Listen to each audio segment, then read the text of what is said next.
Through the book about the prophet Hosea found in the Old Testament of the Bible, we witnessed how Hosea showed love to Gomer. He treated her with respect and understanding, even when she refused to accept it. She was unfaithful to him time and time again, but he stuck by her. That kind of love has true depth.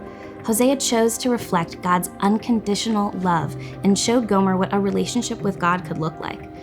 But unconditional love does not mean ignoring the problems in the relationship. It means forgiving and moving forward in whatever way we still can. That leads to a big question. How do we love people well in the midst of trying to forgive them? When things go wrong and people break our trust, it's easy to want to cut them out of our lives. Sometimes we feel so justified in our anger that we forget we're still called to love. And that includes forgiveness.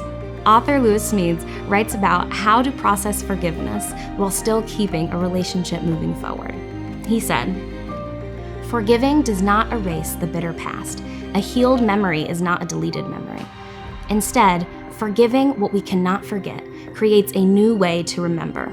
We change the memory of our past into a hope for our future."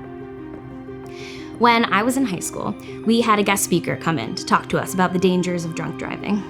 The speaker was recently released from jail after being arrested for drunk driving himself as a teen.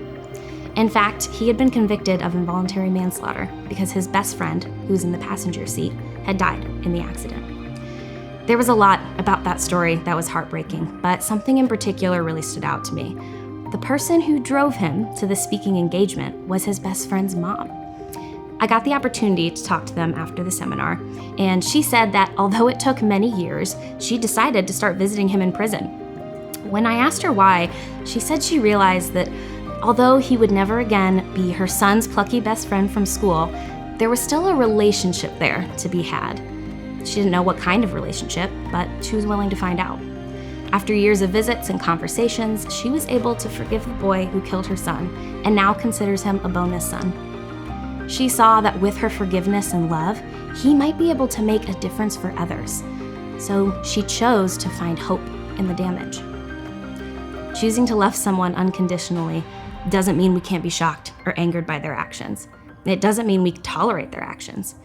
It does, however, mean we find a way to love someone through the hardship and to know that even though the relationship will be changed, love can still remain.